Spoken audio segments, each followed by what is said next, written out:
Hello, and this interview is for the Westchester Area School District Legacy Project. And what is your name and what school did you go to and when did you graduate high school? My name, when I went to school in this district, was Susan Spellman, and now it's Susan Spellman Tiernan. I was born in 1946, right after my father came back from World War II, and I lived in the borough of Westchester and grew up there. So by the time I started school, when I was about 6 years old, 1951 or 52 or so, my first school was the High Street School, which is where there is now a Burger King on High Street in Westchester. I went there for 4 or 5 years, and then all of us, I don't know why, were all transferred to the Biddle Street School, which is where there are now apartments. So we had schools in the borough at the time, and as the history of the district shows, eventually all those schools were closed, and everybody in the borough attended the other 10 elementary schools right outside the borough. Interesting. And how did you get to school? There were no school buses for anybody who lived in the borough, so if you wanted to get to school at High Street or Biddle Street or Gay Street School, you walked. And we had one car in the garage in the back of our house on Minor Street, and I cannot remember my mother backing that car out of the garage to take us to school. So when it was cold and snowy, and since girls always had to wear dresses to school, we put on our dresses, our snow pants, our shoes, our boots, carrying 15,000 things, and we waited for all of our friends to show up. Janice Merritt came from Dean Street, and then she picked up Martha Cousins, and then Kim Slack, and then me, and then we went up and picked up Melba Jane Mosteller, whose mother was always curling her hair, and we were late, and then we would all walk through the streets to get to High Street School. We could also come home at lunchtime and have time to eat and go back to school in the afternoon. And then when school was over, we walked home. My mother didn't walk us to school. No parents did, because it felt like a very safe place to live and go to school.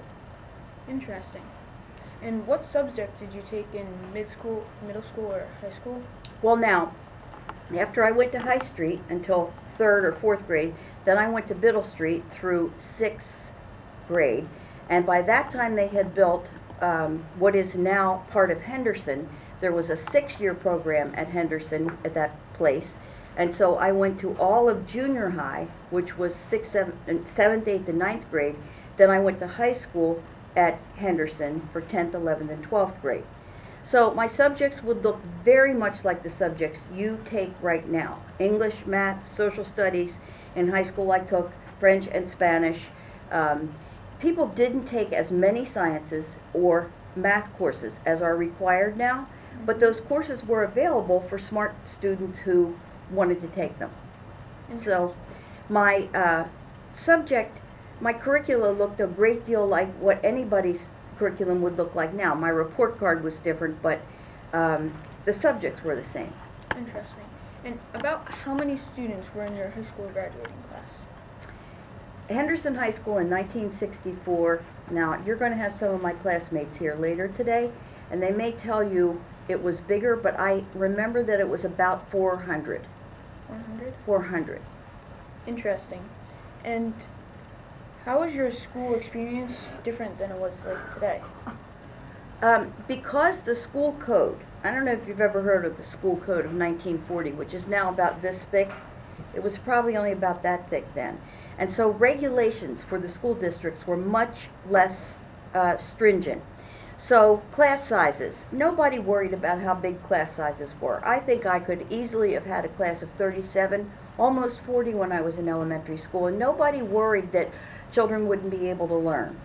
When I was in elementary school and we were learning to read with Dick and Jane, we were in reading groups, and everybody knew who was a red bird, a blue bird, or a yellow bird. Now today we're very careful about grouping students so that nobody feels inadequate or more adequate than others. There were no gifted programs. There were in fact no special education programs, except for a few little programs for children who were learning differently, and their programs didn't get much notoriety or publicity.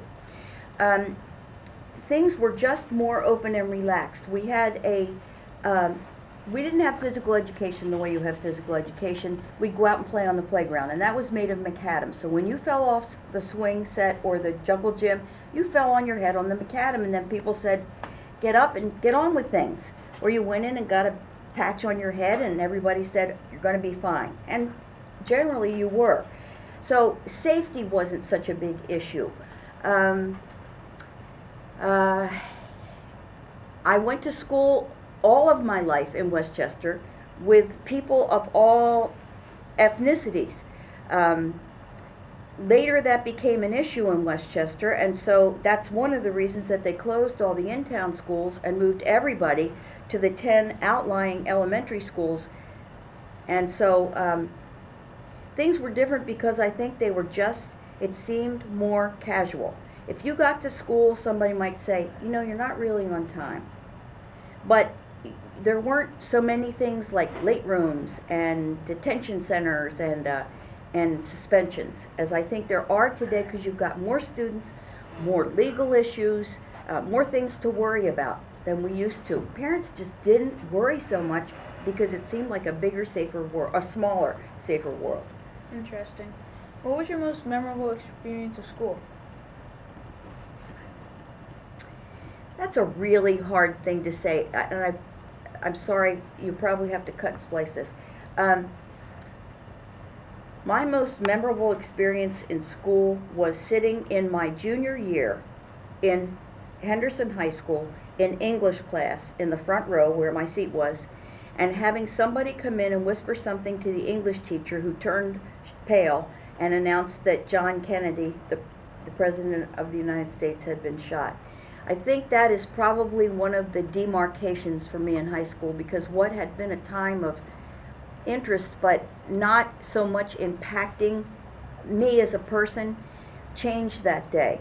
And shortly after that, everybody was dismissed and we walked home. I walked home from Henderson High School and sat in the house then for a couple of days watching things unfold after the president died later that day, or he had already died in Texas.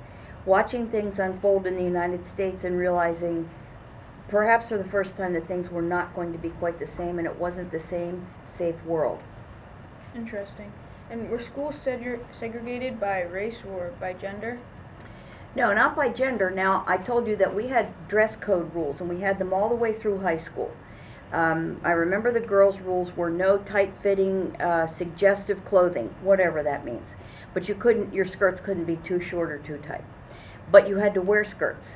Boys who wore shirts like you, there was a rule that you had to be buttoned up to the second button. You know, the top one could be open. That was casual. Beyond that, it was not decent.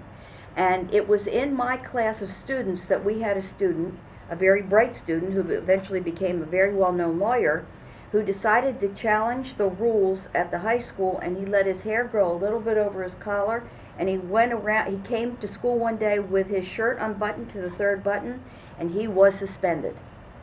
And so that became, and then he and his parents took the school district to court. And so that became an issue of challenging the rules and saying, wait, let us think about whether these things really make sense. So the schools, as I said to you, from the time I was in elementary school through high school, were integrated. And so I had Chiquita Clark, who lived in on East Minor Street. I lived on West Minor Street. She won the 4-year scholarship to the University of Pennsylvania. Saw her not long ago at a class reunion, and she's doing very well in this world.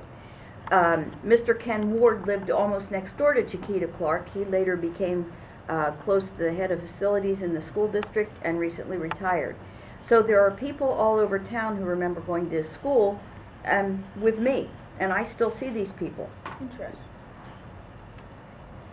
Did you go on field trips? Yes, we went on field trips to places that you still go, like the zoo.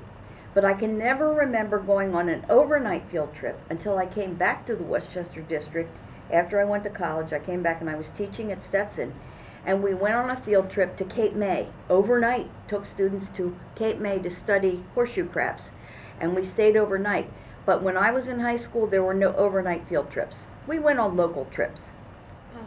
And did you have any after-school activities? And if so, what did you participate Well, in? the basic same things that you would have today. I was in cheerleading. I played the flute in the school band. Never was in the orchestra. I'm not sure why.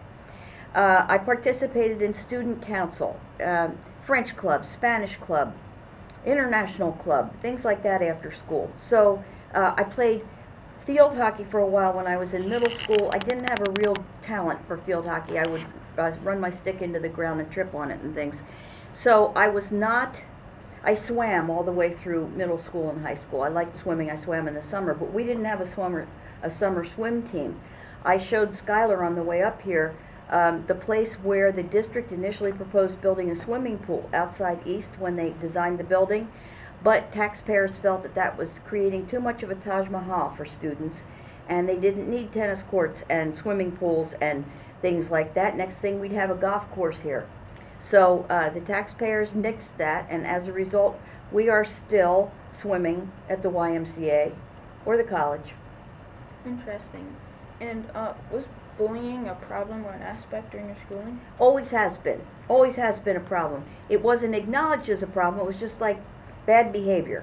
But I can remember walking from my house on Minor Street up to Biddle Street School and having kids on the other side of the street yelling, "I'm gonna come over and beat you up." Now, I don't remember why they wanted to beat me up, but I can remember running home a couple of times all the way from Biddle Street School to Minor Street and saying I wasn't going back in the afternoon.